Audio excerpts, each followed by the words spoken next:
बैरागी सन्यासी से बड़े तन पर छार लगावे हैं।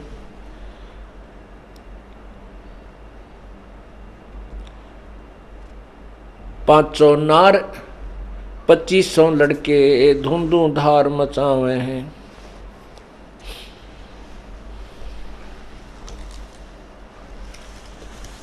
परमात्मा क्या बताना चाहते हैं कि तुम बैरागी सन्यासियों को देखते हो, सेवड़ों को देखते हो, वो केवल जैसे सन्यास ले लिया, घर भी छोड़ दिया, जो है ना जंगल में जाकर रहने लग गए। उन्होंने घर तो त्याग दिया लेकिन अंदर के विकार उनके नहीं गए। और यदि उनके पास मान लीजिए उनके विकार भी नहीं है और साधना ठीक हो नहीं, तो भी जीवन व्यर्थ कर रहे हैं।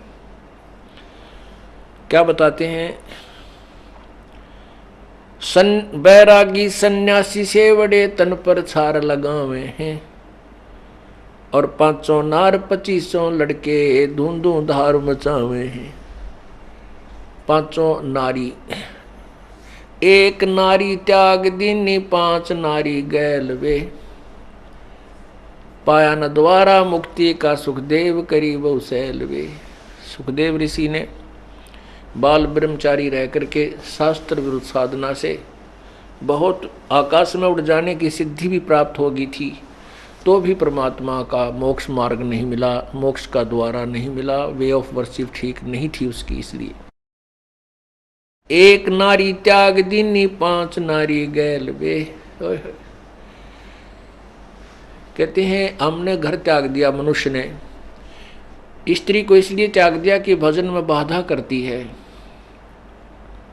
जैसे उनकी सोच है वैसे तत्वज्ञान की रोशनी में पता चला है कि कोई भी बाधा नहीं करते, ना स्त्री पुरुष के लिए बाधक है, ना पुरुष स्त्री के लिए बाधक है। बाधक तो हमारे विकार, जो अन्य विकार हैं, और साथ में शास्त्र साधना, वो हमारे बाधक है। एक नारी यानी एक स्त्री को त्याग कर तू बैरागी बन बैठा और कहते हैं 5 नारी गैल वे, काम क्रोध मोह लोभ अहंकार, ये न्यो के न्यो तेरे साथ, ये 5 और तेरे साथ तेरा ब्याह राखी, इन न त्याग, तब मानना कि तू बैरागी और सन्यासी है। तो क्या कहते हैं?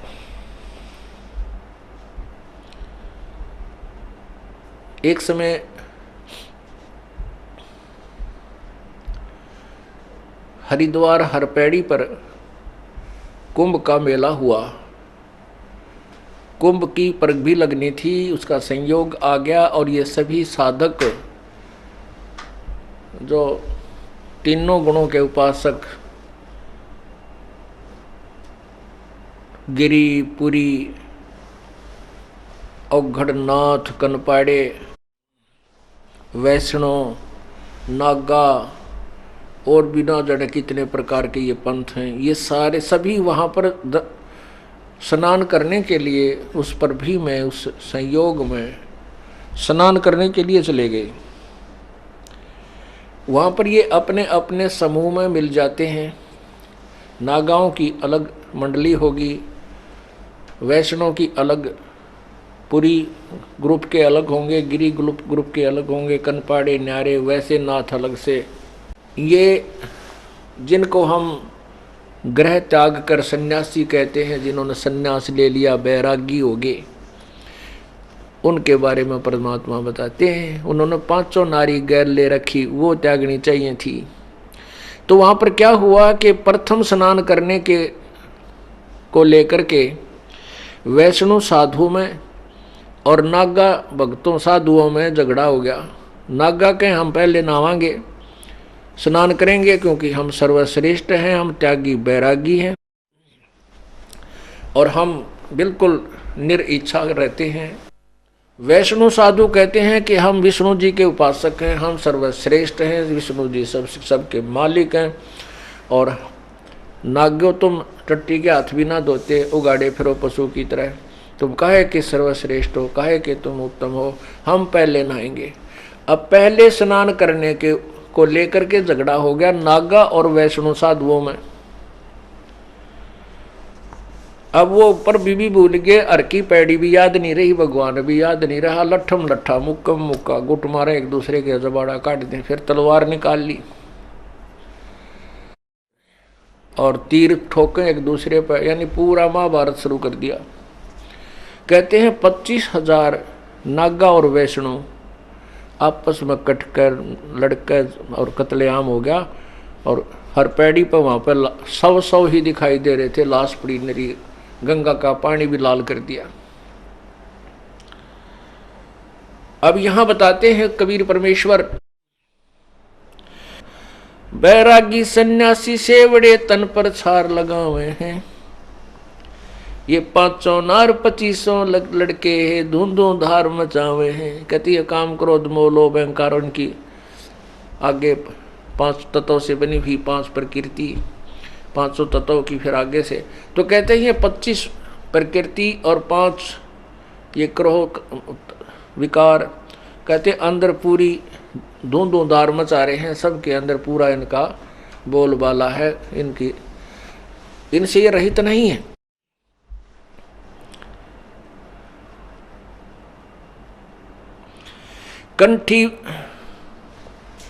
कंठी माला और मृगछाला सिर पे जटा रखावे हैं, ढोलक ताल झालरी पीटे ताना रीरी गावे हैं। यो भी बैदा है बैदे से भेद अलैदा, ये भी बैदा बैदा क्यों जाना, हम सतगुरु बैठे नो जाना। आदरणीय गरीबदास साहिब जी का ज्ञान योग परमेश्वर कबीर जी ने खोल दिया। परमेश्वर कबीर जी ने अपनी प्यारी आत्मा आदरणीय गरीबदास साहिब जी को सतलोक दिखाया, अपने सामर्थ्य से परिचित करवाया और दोबारा उनकी आत्मा को शरीर में प्रवेश कर दिया। उसके बाद आदरणीय गरीबदास साहिब जी ने वही तत्व ज्ञान जो परमात्मा कबीर जी ने सुनाया था, वही अपनी अमृतवाणी में बोलना शुरू कर दिया, क्योंकि कबीर परमेश्वर ने उनके अंदर यह कैसेट फीड कर दी।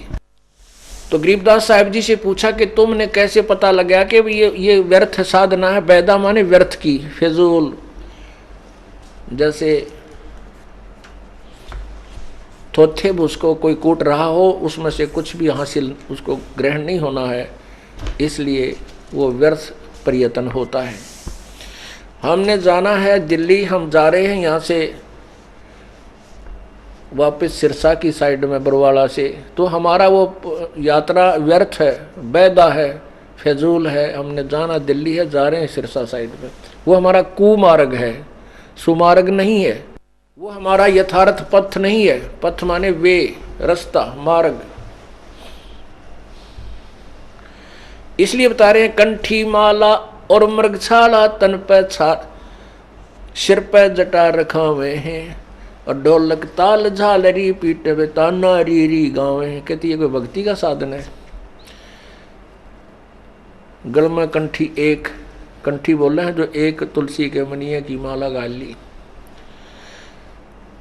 और मृगछाला साथ रखे, साधु बन के मृगछाला बिछा के उसको ऊपर बैठ कर साधना करें, और बड़ी बड़ी जटा रखा लें, दाढ़ी बढ़वा ली, और फिर कोई ढोलक पीटा, गाँव में नाचें कूदें बकवाद करें। कहते हैं ये भी वैदा है, व्यर्थ का प्रयत्न है।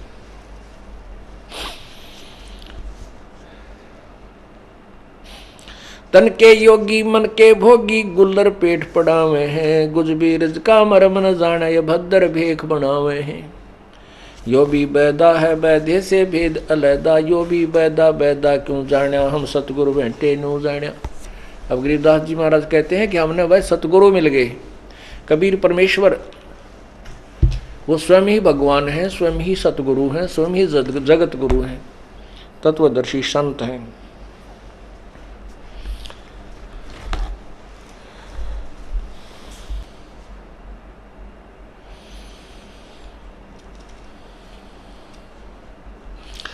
करवा और कोपीन लिए जो बनखड़ गुफा बनावे हैं, खुद्या कुत्ती घट में दूती, फिर गृष्टि द्वारे आवे हैं। ओह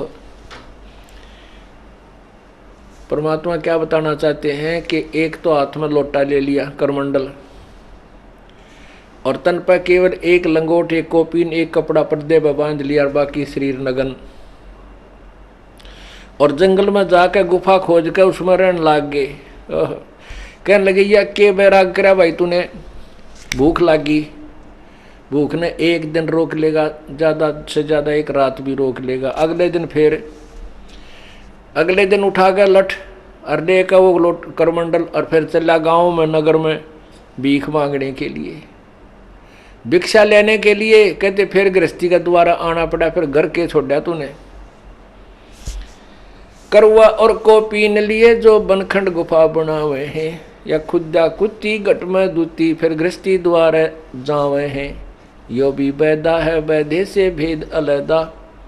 इससे जो तुम व्रत साधना कर रहे हो इससे अलग है वो भक्ति मार्ग, न्यारा है। खाखी और निर्बाणी नागा सिद्ध जमात चलावे हैं, रणसिंगे तुरही तुतकारा, फिर गागड़ भांग गुटावे हैं। खाखी और निर्बाणी नागा ये अलग अलग इनके नाम हैं पंथों के, बेखों के। और सिद्ध कहते हैं सब एक जमात चलाते हैं, बहुत बड़े समूह को इकट्ठा कर किए हुए हैं। और फिर क्या करें, ये भांग घोटें और पी के फिर पड़े रहें।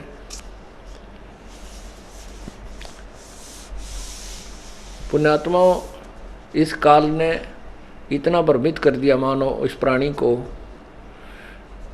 कि इस तरह डले कितने डवा लो, कठिन से कठिन परिश्रम करवा लो, लेकिन सत भक्ति हो मन करे को नहीं।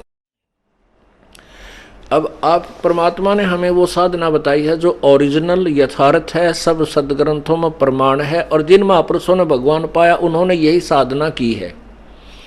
और जिनको भगवान मिला नहीं वो चाहे कितना भी ड्रामा कर गए, कितना हठ योग कर गए, बड़ी बड़ी सिद्धियां दिखा गए, बड़े चमत्कार करके चले गए, लेकिन उनका जीवन व्यर्थ है। क्योंकि केवल उन्हीं महापुरुषों ने परमात्मा को साकार बताया है जिन्होंने भगवान पाया है, और जिन्होंने निराकार बताया उनको भगवान मिला ही नहीं। तो अभी तक जितने भी ये पंथ हैं, आप किसी भी पंथ की छुरी देख लो, मेरे पास सबका इतिहास रखा है।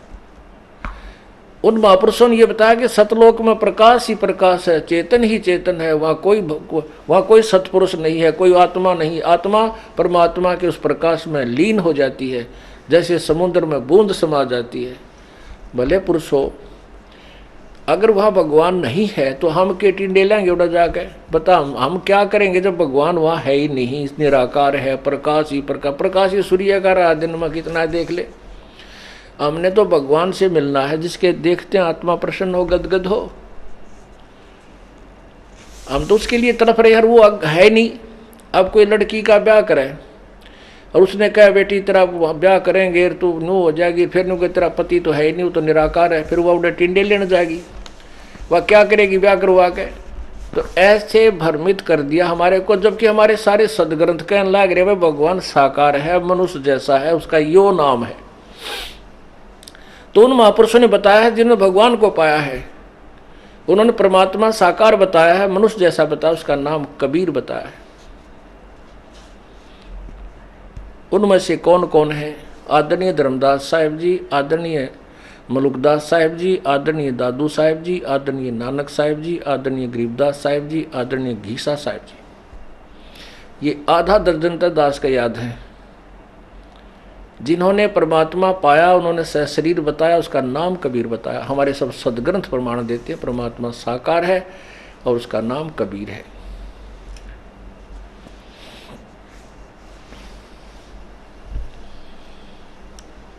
तो क्या बताते हैं?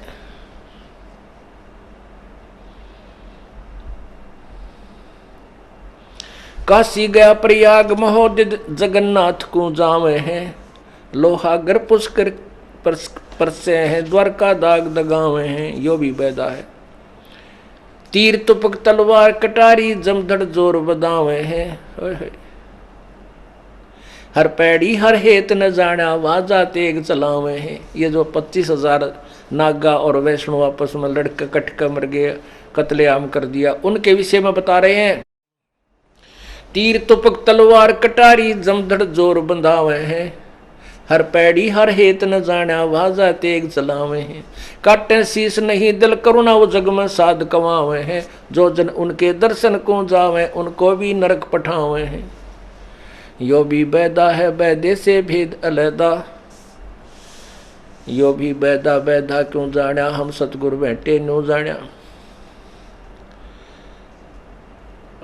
तीर तुपक तलवार कटारी, इतने बड़े बड़े छुर्रों को कटारी बोलते ना, सीधे गोदे एक दूसरे में।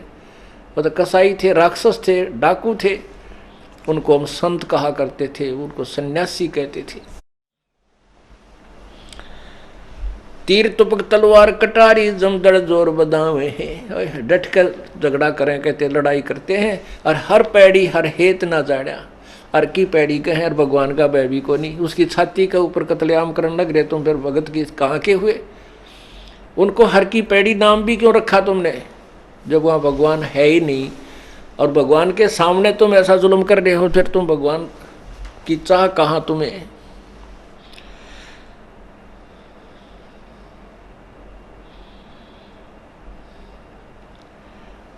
फिर बताते हैं काटे शीस नहीं दिल करुणा, करुणा माने दया। काटे शीस नहीं दिल करुणा, और वह जग में संत कमावे हैं। उनको दुनिया साधु कहती है, साध कमावे हैं।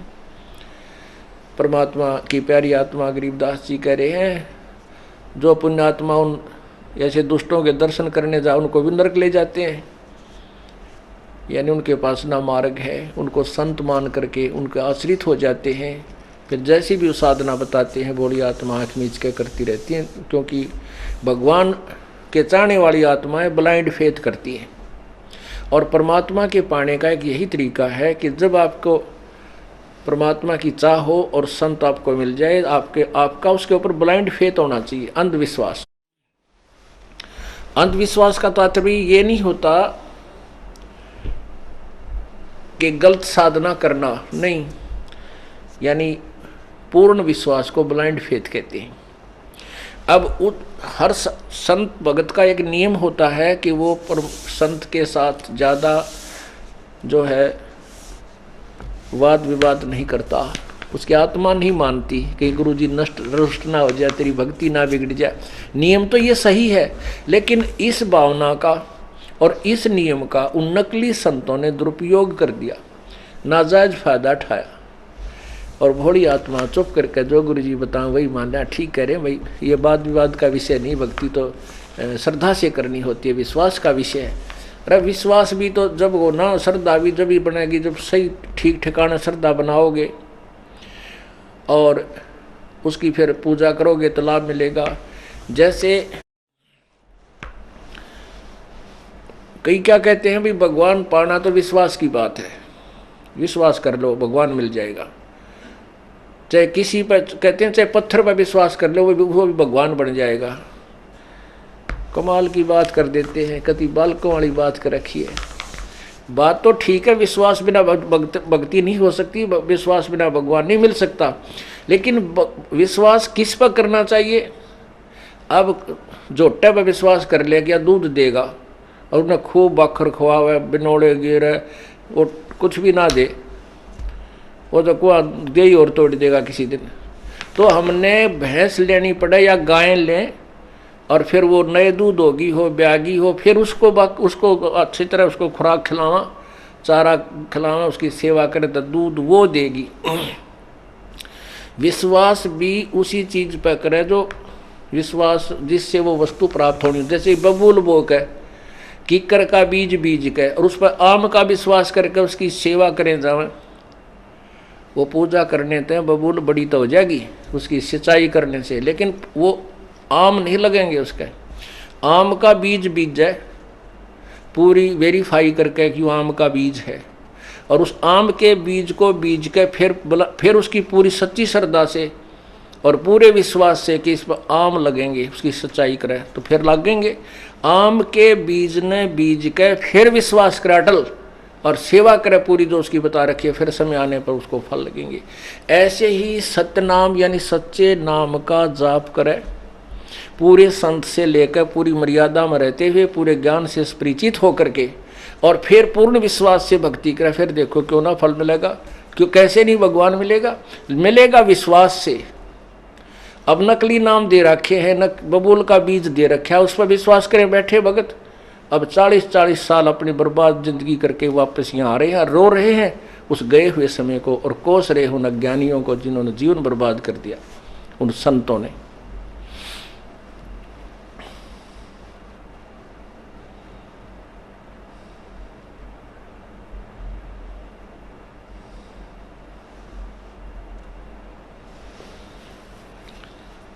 संपट सिलाकू साहेब कहते चेतन सार चलावे हैं, अंधा जगत पुजारी जिसका दुनिया का मन भावे है।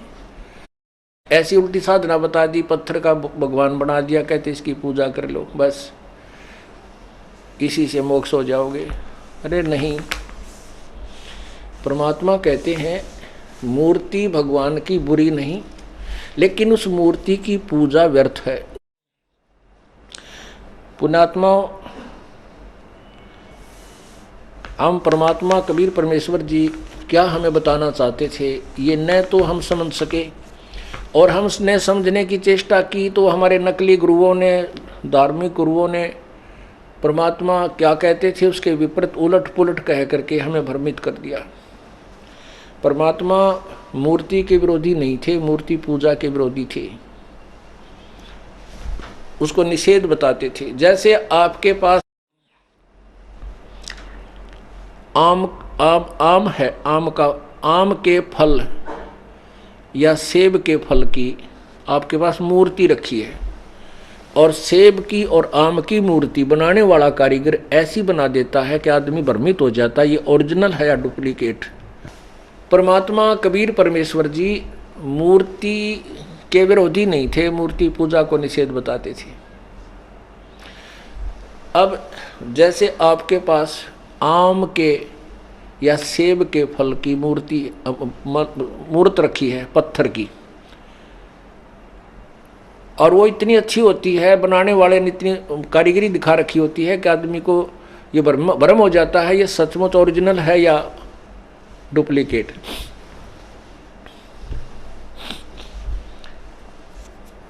एक बार ये दास भिवानी स्टैंड रोड तक पे आम फल लेने गया।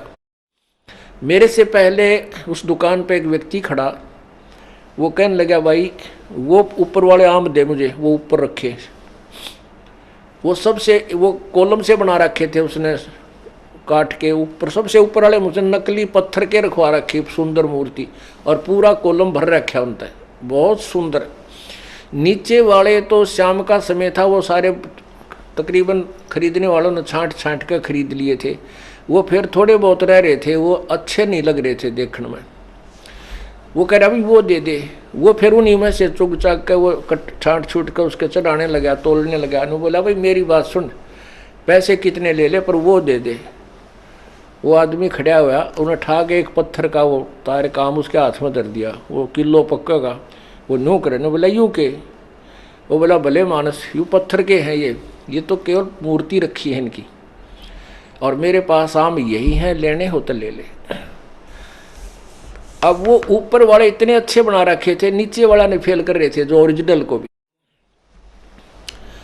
तो पुण्यात्माओं, जैसे आपके पास वो आम के फल की पत्थर की मूर्ति रखी है, उस मूर्ति को देखने से आपको उस फल के गुणों का ज्ञान होगा और अंदर उसके पाने की प्रेरणा बनेगी, उसको खाने को के लिए मुंह में पानी आएगा। फिर आप सोचोगे भी कहाँ मिला है, आपको पता है जेब में पैसे होने चाहिए और बाज़ार में मिला है। आप पैसे लोगे और बाज़ार में जाओगे, आम कह करके खरीद लाओगे, आप खाओ।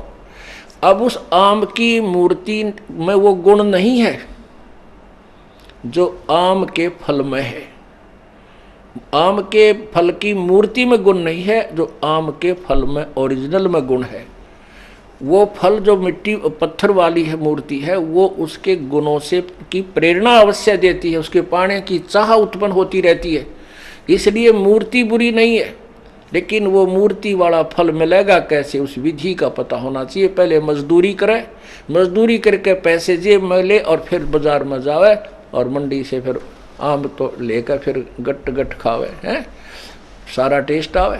ऐसे ही भगवान की मूर्ति आपके घर पे है, किसी भी इष्ट की आप पूजा करते हो, वह मूर्ति आपको कोई लाभ नहीं दे सकती। वो केवल उस भगवान के गुणों का ज्ञान कराती है, उसकी महिमा से परिचित कराती है कि ये भगवान ऐसा है, इसमें ये वो। और वो ज्ञान उसका कहाँ से हुआ? आपको उसकी जीवन लीला से। जैसे भगवान विष्णु की जीवन लीला विष्णु पुराण में, देवी पुराण में, क्योंकि पुराण जो है ये 18 अवश्य हो गए, लेकिन ज्ञान इनमें एक ही है।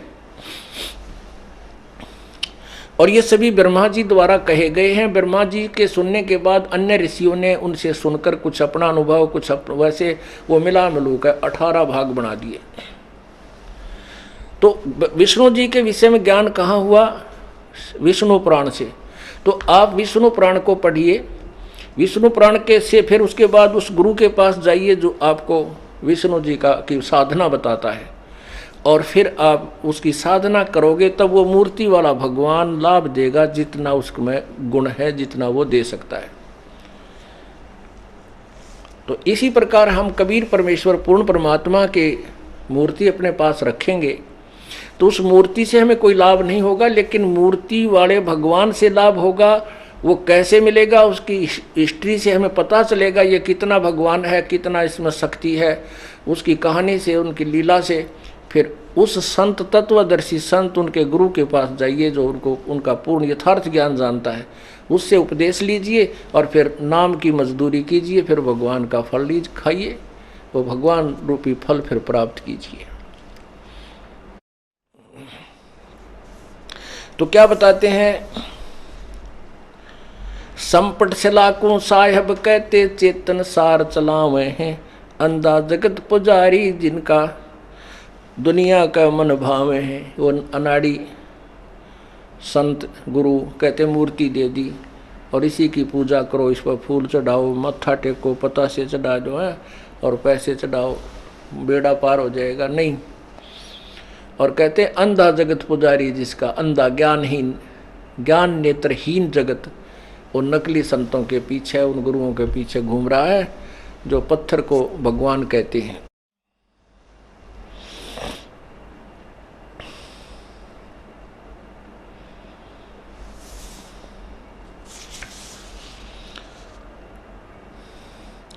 कक्कड़ भांग तमाखू पीवे, बकरे काटता हुए हैं, सन्यासी शंकर को भूले वो बम्ब महादे ध्यावे हैं। ये 10 नाम दया नहीं जाने, गेरू कपड़ रंगावे हैं, पार ब्रह्म से परचे नाही, शिव करता ठहरावे हैं।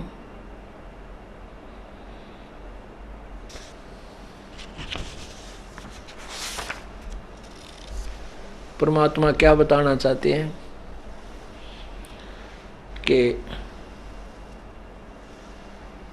कक्कड़ भांग तमाखू पीवे और बकरे काट तलावे हैं। बकरे काटे, तलना माने छोंक लावे बकरे के मांस में, और भांग गोटका पीवे, फिर तम्बाकू और उसके अंदर फिर चरस, यानी सारी को बद करें, मांस तक खावें। ये सन्यासी बन जाते हैं बाहर जाकर और कहते हैं सन्यासी शंकर को भूले, बम्ब बम्ब बम्ब महादे जावे हैं। पुण्यात्माओं, हमें परमात्मा से इतना दूर कर दिया, जैसे ब्रह्मा विष्णु महेश, रजगुण ब्रह्मा, सतगुण विष्णु, तमगुण शिव जी, इनकी भी पूजा, इनकी भी साधना हमने करनी होती है। और यदि हम पार नहीं होंगे तो इनकी जो मजदूरी हमने की है, जो इनकी दिहाड़ी की है, वो हमें अवश्य फल देंगे। वो कैसे देंगे, वो विधि अलग है, वो मंत्र जो इनका हमने जाप करना है। अब पुण्यात्माओं, हम तत्व ज्ञान से बहुत दूर हो गए, इसलिए मन में इतने ढेर सारे शंका हो जाती हैं। एक तो पूजा होती है, एक सत्कार होता है। पूजा और आदर में, सत्कार में बहुत अंतर है। जैसे एक लड़की, पतिव्रता लड़की एक ज्वाइंट फैमिली में रहती है, सह परिवार में। उसमें ज्येष्ठ भी है, जेठ भी हैं, जेठानी भी, देवर देवरानी, छोटी बड़ी ननद, सास और ससुर, सभी प्रकार का परिवार होता है। तो वो लड़की सभी को यथोचित आदर सत्कार देती है, उनका सत्कार करती है, लेकिन पूजा अपने पति की करती है। पूजा मीन समर्पण। पूजा का अर्थ होता है सच्चे दिल से जिसमें हृदय जुड़ जाए। अब जैसे जेठ है बड़ा, सास ससुर है, उनको वो स्नान करते हैं, उनका पानी डाल करके कपड़े धोते हैं, कपड़े देते हैं, और सास ससुर की सेवा भी करती है बेटी, अपने बाप की कमर भी मसल देती है, उसके कपड़े भी धो देती है, धोती तक भी साफ करती है। तो वो सत्कार है। और जब जैसे जेठ है, जेठ को यथोचित आदर सत्कार, जेठानी को, छोटी देवर देवरानी को, छोटी बड़ी ननदों को वो पूर्ण सत्कार देती है, और आए अतिथि को। और जब वो अलग होते हैं, वो भाई अलग हो जाते हैं समय आने पर, फिर वो अपने सारे हिस्से के सामान न उठाकर अपने पति वाले कमरे में धर लेगी उठाकर। उनका फिर उनसे कोई लगाव नहीं है, लेकिन वो सत्कार वाला स्वभाव फिर भी बना रहेगा। इसी प्रकार जब हम यहाँ एक सह परिवार में रह रहे हैं, यानी एक ब्रह्मांड हमारा घर है, इसमें ब्रह्मा विष्णु महेश इस ब्रह्मांड रूपी घर के कुछ अधिकारी बनाए हुए हैं, इनका कुछ कार्य हमें सौंपा हुआ प्रभु ने। तो हम इनके साथ इनके आदर सत्कार हम इनका करेंगे।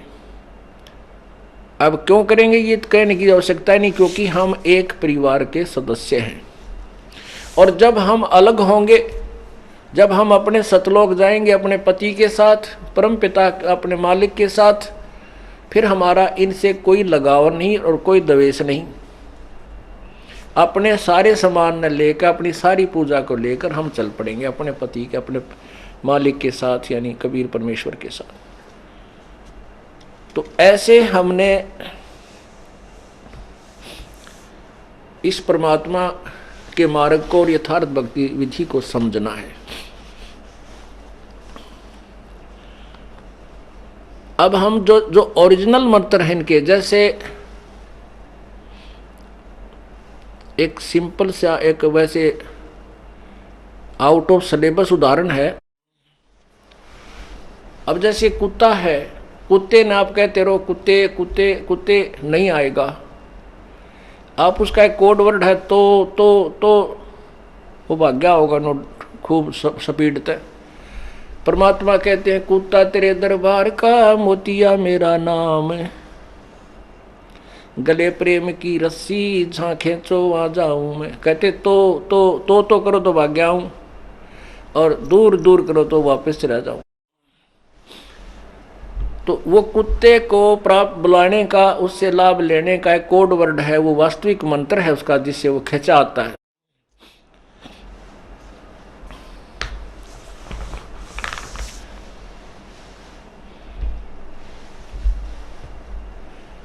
और भी बहुत से उदाहरण हैं, वो यहाँ वर्णन करने योग्य नहीं है,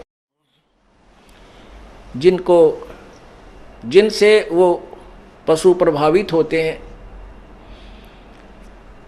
तो ऐसे इन भगवानों से लाभ लेने का आप राम राम कृष्ण कृष्ण और महादेव महादेव या विष्णु विष्णु करते रहो, वो तुम्हारी तरफ नहीं देखेंगे। उनका एक कोड वर्ड है जो कबीर परमात्मा ने बताया है कि इस मंत्र तो बोल कर देखो आप पे खिंच जाएंगे। वो उनके बस की बात नहीं, इन भगवानों की, विष्णु की, शिव की। ये उनसे लाभ लेने के, उनको अपने निकट बुलाने के मंत्र हैं। तो क्या बताना चाहते हैं? सन्यासी शंकर को भूले, बम्ब महादेव ध्यावे है, काकड़ भांग तमाकू पीवे और बकरे काट तलावे हैं। तले बकरों को मांस को तलते हैं, यानी छौंक लगाओ, कि सब उल्टा काम करना शुरू कर दिया। अब जैसे आपने ये कावड़ियानियाँ देखे होंगे सावन के महीने में, अब देखो पुण्यात्मा है, परमात्मा के लिए तड़फ रही हैं, उनको जैसा भी किसी ने मार्गदर्शन कर दिया बूढ़ी आत्मा उस पर सिर की बाजी लगा कर लग जाती हैं। जाते समय किसी साधन से जाते हैं, आते समय नंगे पैरों, और वो मेरे ख्याल में आधा किलो गंगा जल गाल के लोटे में और दरका कांधे पे और चल पड़ते हैं। और वो वहाँ से वहाँ तक आते हैं तो क्या बोलते हैं, बम बम बम बम, और दूसरा नाम नहीं। अब उन भोली आत्माओं ने डरे तो डोने थे। अगर उस भगवान का वास्तविक मंत्र भी होता तो कुछ मंत्र के जाप का लाभ तो बन जाता। वो वास्तविक मंत्र भी को ना जो शिव जी से लाभ मिलेगा, वो मंत्र ये दास देता है, जिससे ये भगवान अपने आप खिंचे आते हैं, इनके बस की बात नहीं। तो वो क्या करते हैं, वहां से पाइया पानी लेंगे, पाइया जल गंगा जल लेकर गाल कर उसमें लोटे में बांध के एक लटके और चलेंगे वहां से, और रास्ते में बम बम बम बम, और कोई मतलब नहीं, कोई बात नहीं, कोई नाम नहीं, कोई चर्चा नहीं, कोई गुणगान नहीं भगवान के।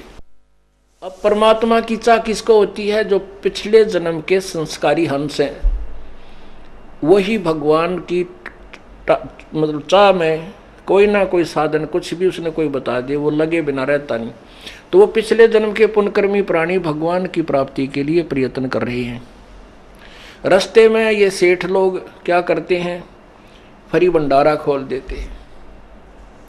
अब वो पुण्यात्मा जो पिछले जन्म का कोई पुण्य था, उसमें से वहाँ खाना खाते हैं, वो पुण्य उस खाना खिलाने वाले को लग गए, मिल गए, उसके खाते से जो है डेबिट हो गए, और जिसने खाना खिलाया उसमें क्रेडिट हो गया, उसको मिल गए, उसके कम हो गए। और सावन के महीने में इतने जीव जंतु हो जाते हैं जो बहुत गुणे। सावन के महीने में जो पाप जीव को होता है पूरे वर्ष में नहीं होता। ये जीवन सा जो पैरा तला जीव जंतु मरते, इतने जीव जंतु बन जाते।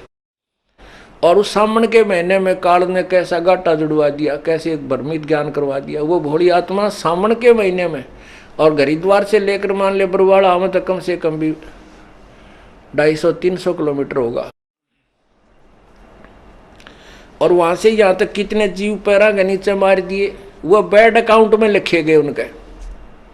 क्योंकि जब तक हमने पूर्ण परमात्मा कबीर प्रभु की साधना सत्य साधना नहीं मिलती, तब तक प्राणी को दोनों भोग मिलते हैं, पुण्य अलग लिखे जाते हैं, पाप अलग।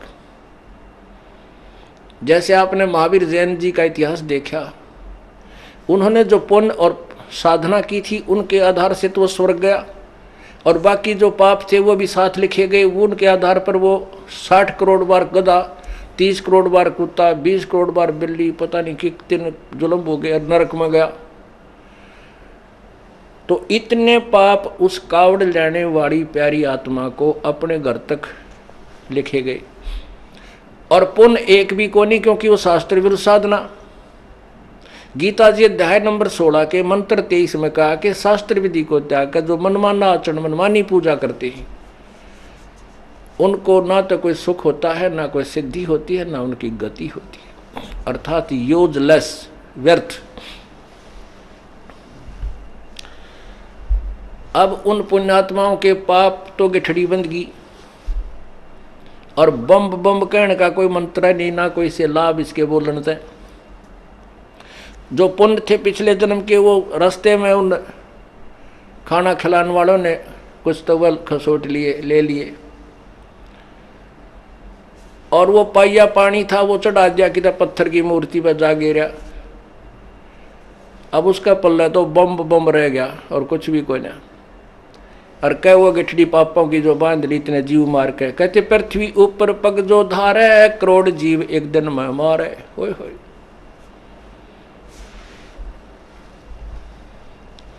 और फिर ये क्या करते हैं,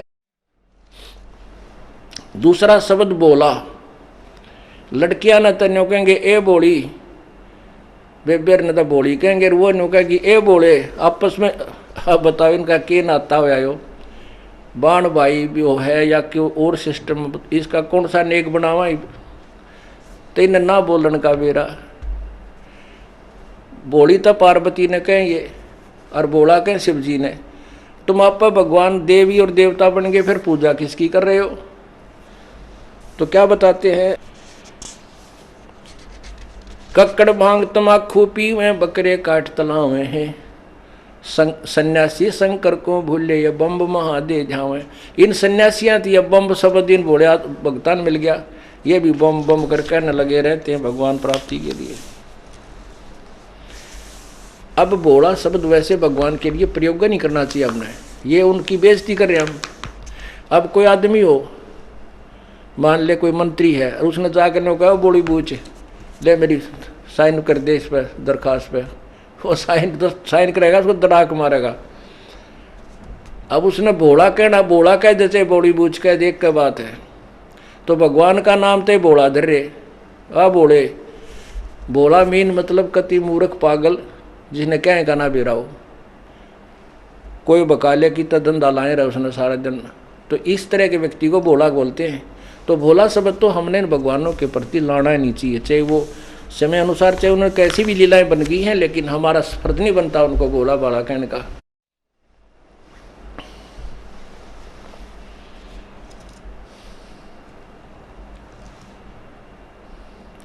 ये 10 नाम दया नहीं जाने, गेरू कपड़ रंगावे हैं, पार ब्रह्म से परिचय नाही, ये शिव करता ठहरावे हैं।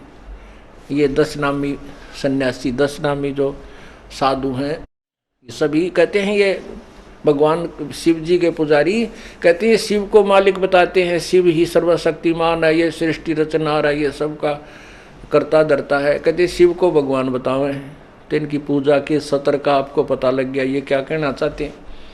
और शिव जी कहते हैं हम तो नाशवान हैं, हमारा तो जन्म मृत्यु होता है, समर्थ तो कोई और शक्ति है।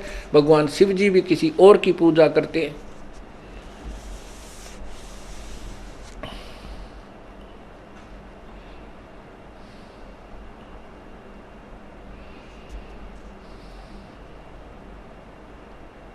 फिर क्या बताते हैं, धूम्रपान आकाशी मुनि, मुख सुचित आसन लावे हैं, या तब सेती राजा होई, फिर धुंधदार बह जावे हैं। गीता जी अध्याय नंबर 4 के श्लोक नंबर 25 से लेकर के और 34 तक एक विशेष वर्णन दिया है। उसमें एक विशेष वर्णन दिया है कि कोई तो अपनी इंद्रियों को रोकना चाहता है, हठ योग करके बैठ के साधना करता है, कोई तप करता है, कोई मनमुखी जाप करता है, कोई केवल पवन आहारी है, कोई केवल अल्पाहारी है, बहुत कम खाता है, कोई किसी साधना को उत्तम मान करके वो साधनाएं कर रहे हैं और उनको मोक्ष मार्ग जानकर ही कर रहे हैं। चौथे अध्याय के 32वें श्लोक में कहा है कि पूर्ण परमात्मा के मुख्य ज्ञान में उन्हीं के मुखारविंद से उच्चारित तत्व ज्ञान है। उस तत्व ज्ञान में वो भी साधना लिखी है जो अन्य साधक करते हैं, जो लाभदायक है या नहीं है वो उसी में निर्णय होगा, वही बताएगा ये साधना करने की है या नहीं करने की। ये देखिएगा श्रीमद् भगवत गीता। पुण्यात्माओं, हमने परमात्मा पाना है और ये वो विद्यालय है जो प्राइमरी से लेकर और पीएचडी तक का ज्ञान इसी सामूहिक सत्र पर आपको कराया जाएगा। और जब तक हम अपने ज्ञान में जो हम ज्ञान ग्रहण कर रहे हैं, सुन रहे हैं, इसमें निरसंशय नहीं होंगे तब तक हम भक्ति नहीं कर सकते। गीता जी अध्याय नंबर 2 के श्लोक नंबर 53 में कहा कि अर्जुन, जब तेरी बुद्धि नाना प्रकार के भ्रमित करने वाले वचनों यानी ज्ञान से हटकर एक तत्व ज्ञान पूर्ण परमात्मा के ज्ञान पर आश्रित हो जाएगा, तब तो तू योगी होगा, तब तो तू भगत बनेगा। नहीं तो कोई बका लेगा, कोई कहेगा ऐसा ठीक नहीं, तू उसी की बात मान लेगा, कोई कहेगा ऐसा ठीक नहीं, तू ये कर, उस तरह लग जाओगे। तू योगी नहीं हो सकता, भक्ति नहीं कर सकता। तो इसलिए हमने भगत बनने के लिए भी उस तत्व ज्ञान की शरण लेनी होगी, तत्वदर्शी संत की खोज करनी होगी, जो अपनी पवित्र गीता जी हमें बता रही है।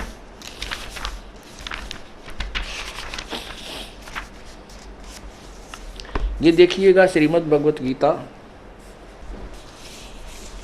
गीता प्रेस गोरखपुर से प्रकाशित है। ये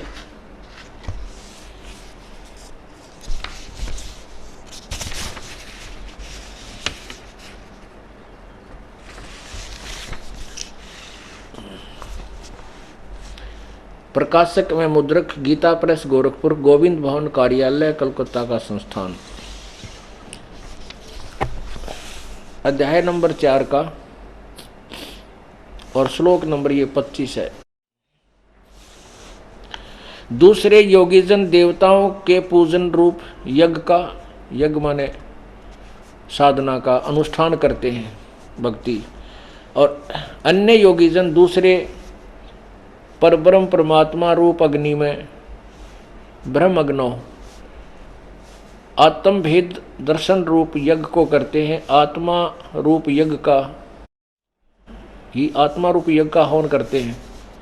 और 26 में, ये 26 में है, अन्य श्रोत्र आदि समस्त इंद्रियों को संयम रूप अग्नि में हवन करते हैं। क्या करते हैं? दूसरे लोग शब्द आदि समस्त विषयों को, इन विषय इंद्रियों को अग्नि में हवन करते हैं। अब क्या बता रहे हैं कि कुछ तो अपने कान, आंख, नाक मूंद के और नु कहते इनको रोक के साधना करो, अंदर शब्द सुनो, धुन सुनो, प्रकाश देखो, आंख दाब लो, देखो बिजल से पाटे, यो भगवान है, ये टट्टू भगवान है। ये तो 2 मिनट का काम था, फिर इतने बड़े सदग्रंथ लिखने की क्या आवश्यकता थी भाई? क्या ये गीता लिखने की आवश्यकता थी? एक लाइन लिख देते, कान आंख दाब के देख लो, प्रकाश दिखेगा, भगवान मिल गया, खत्म कहानी। नहीं, तो ये बता रहे हैं कुछ तो ऐसे बताते हैं, कुछ ऐसे बताते हैं, लेकिन ये तत्व ज्ञान नहीं है, ये वास्तविक ज्ञान नहीं है, ये पूजा की विधि यथार्थ नहीं है। आगे देखो क्लियर होता है।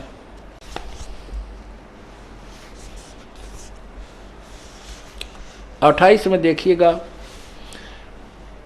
कई पुरुष यानी दूसरे द्रव्य संबंधी यज्ञ करने वाले हैं। कोई धन आदि ला के भंडारे करते हैं, कोई तपस्या रूप यज्ञ करते हैं, कोई तप करते हैं, और दूसरे योगी योग रूप करने वाले हैं। और कितने ही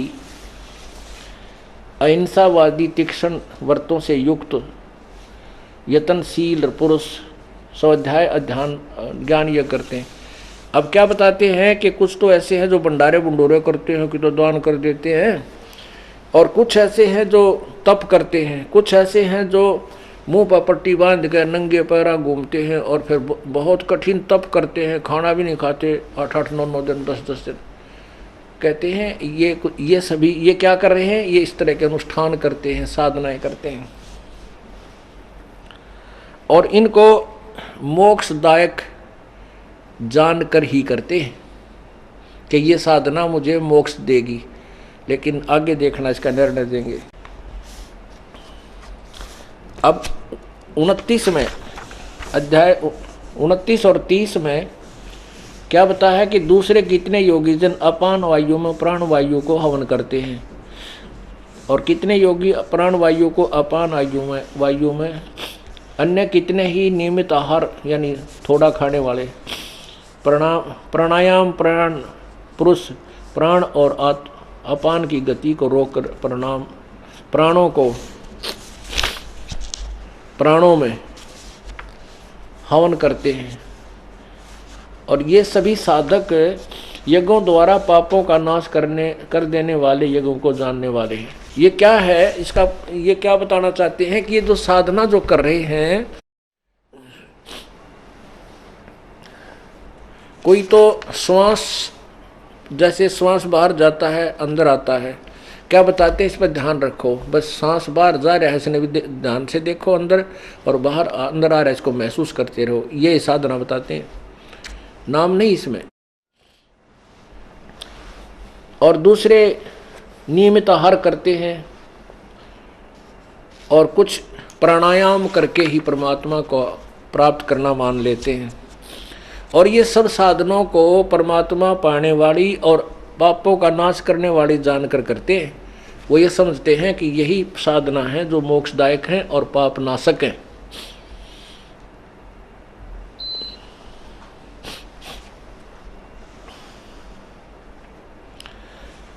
अब इसके विषय में अध्याय नंबर 4 के 32 में क्लियर कर दिया।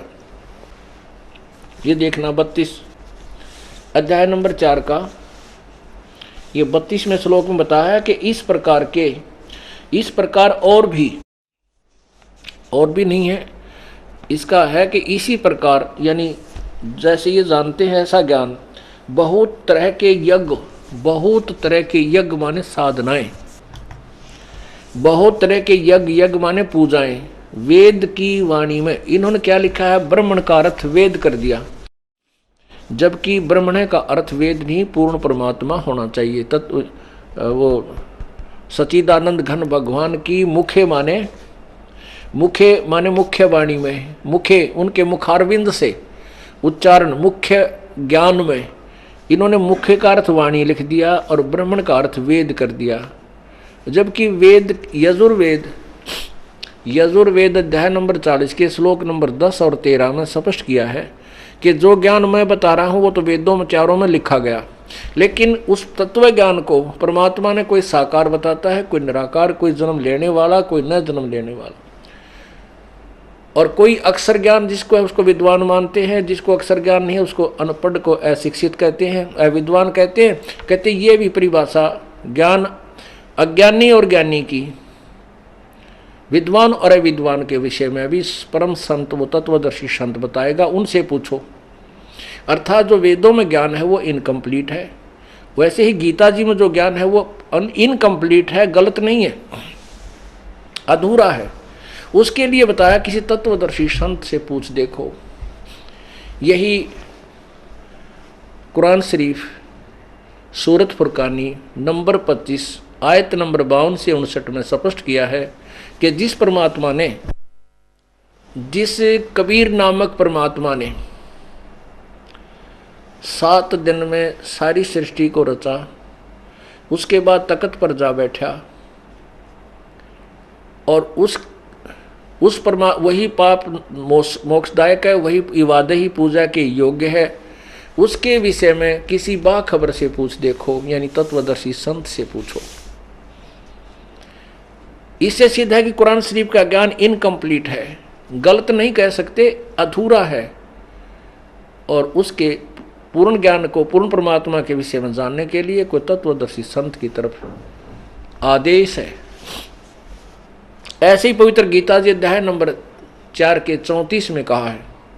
अब 32 में ये कहा है कि वो परमात्मा के वो बहुत प्रकार के यज्ञ यानी साधनाएं, पूजा की विधि परमात्मा पूर्ण परमात्मा के मुख्य ज्ञान में उन्हीं के मुखारविंद से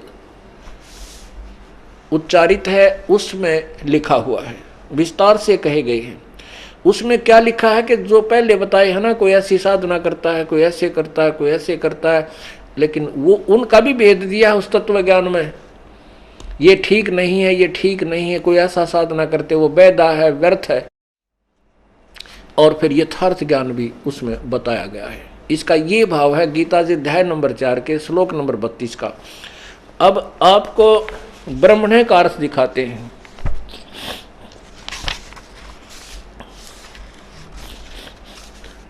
ब्रह्मण्य का अर्थ इन्होंने जो यहाँ किया है, वेद नहीं होता, क्योंकि ब्रह्म का अर्थ भगवान होता है और वेद का अर्थ है ज्ञान।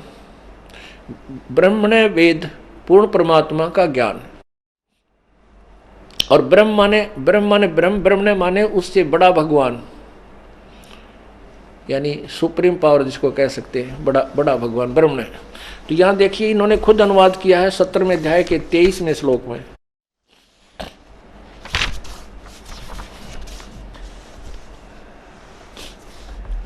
अध्याय नंबर 17 का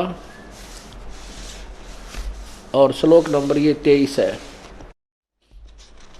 ये 23 है। इसमें लिखा है ओम तत्सत इति निर्देश ब्रह्मण त्रिविध समर्थ है। ये ब्रह्मण है, ब्राह्मणा तेन वेदा च यज्ञ च विहिता पुरा। ओम तत्सत, ऐसे यह 3 प्रकार का सच्चिदानंद घन ब्रह्म का नाम है। ब्रह्मणे का अर्थ सच्चिदानंद घन ब्रह्म है, ना कि वेद। यहाँ इन्होंने अज्ञान के कारण, इनको ज्ञान ना होने से ब्रह्मण का अर्थ अध्याय 4 के 32 में ब्रह्मण का अर्थ वेद कर दिया। यहाँ लिखना था सच्चिदानंद घन ब्रह्म की वाणी में। चल न्यू मान लें, वाणी लिख लेंगे, कोई बात नहीं। यहाँ ब्रह्मण का अर्थ लिख देते हैं सच्चिदानंद घन ब्रह्म की वाणी में, अर्थात कबीर वाणी में, उसके तत्व ज्ञान में विस्तार से कहे गए हैं। उन सबको तू कर्म जान, यानी कर्म से होने वाले मन, इंद्री और शारीरिक क्रिया द्वारा संपन्न होने वाले जान। इस प्रकार जानकर उनके अनुष्ठान द्वारा कर्म बंधन से सर्वथा मुक्त हो जाएगा। और कर्म जान का अर्थ है कि वो तो सारे काम करते करते करने योग्य हैं, जो वो संत बताएगा। तो जो तत्व ज्ञान में लिखे हुए हैं मुख्य वाणी में, परमात्मा के की वाणी में, पूर्ण यानी वे इस गीता से तो अलग कोई ज्ञान है, वेद नहीं। क्योंकि चारों वेदों का ज्ञान तो बता ही रहा वर्ण, चारों वेदों का ज्ञान ये शॉर्ट में गीता जी में लिखा हुआ है। अब इस ज्ञान के लिए उस ज्ञान को जो परमात्मा के मुखारविंद से उच्चारण है, उसकी वाणी में लिखा है, उस तत्व ज्ञान को देखो अध्याय नंबर 4 के और श्लोक नंबर 34 में। उस ज्ञान को जो पहले वर्णित किया है 4 के 32 में, उस ज्ञान को तू तत्वदर्शी ज्ञानियों के पास जाकर समझ, उनको भली भांति दंडवत प्रणाम करने से, उनकी सेवा करने से और कपट छोड़कर श्रद्धापूर्वक प्रश्न करने से वे परमात्म तत्व को भली भांति जानने वाले ज्ञानी महात्मा तुझे तत्व ज्ञान का उपदेश करेंगे। और उसके बारे में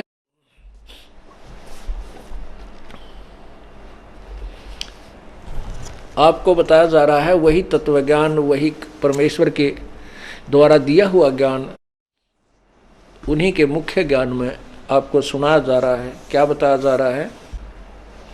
सन्यासी उदासी बाला धूम्रपान आकाशा मौनी मुख सूचित आसन लावे हैं, या तब सेती राजा होवे धुंध धार बह जावे हैं। जैसे गीता जी में लिखा है ना 4 अध्याय में कि कुछ तो तपस्या करते हैं। परमात्मा कहते हैं जो हठ योग करके तप करते हैं, उस तप से वो नेक्स्ट जन्म में राज्य प्राप्त करते हैं। और कहते तप से राजमदमानम जन्म तीसरे शुक्र सवानम। होय होय, तप से राजा बनता है और राजा के अंदर अभिमान बहुत ज़्यादा होता है, और उस अभिमान वश वह इतने जुल्म, इतने पाप कर देता है कि अगले जन्म में उसको वो भोगने पड़ते हैं और नरक में जाता है। कुत्ते गधे की योनि पाता है। तपेश्वरी सो राजेश्वरी, राजेश्वरी सो नरकेश्वरी। ये उपनिषदों का विचार जो है ना, विचार है। जो तपेश्वरी माने जो सबसे घना तप करेगा उसको ज़्यादा राज्य प्राप्त होगा, और तपेश्वरी सो नरकेश्वरी। तपेश्वरी राजेश्वरी, राजेश्वरी सो नरकेश्वरी, यानी उसने नरक भी फिर इतना गहरा मिलेगा, बहुत लंबा समय नरक समय मिलेगा।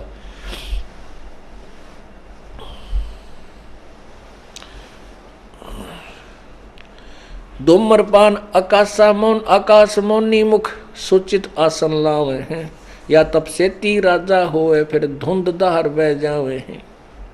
यो भी बैदा है बैदे से भेद अलहदा, यो भी बैदा बैदा क्यों जाण्या, हम सतगुरु बैठे न्यू जाण्या।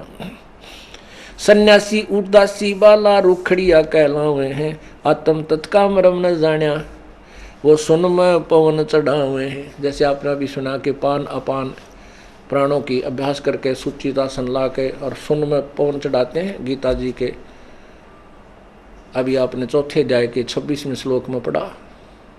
उसी के बारे में कहते हैं कि वो ज्ञान उस तत्व ज्ञान में भी लिखा हुआ होगा, लेकिन उसमें निर्णय दिया होगा कि ऐसा करोगे तो ऐसा फल मिलेगा, ऐसा करोगे तो ऐसा फल मिलेगा।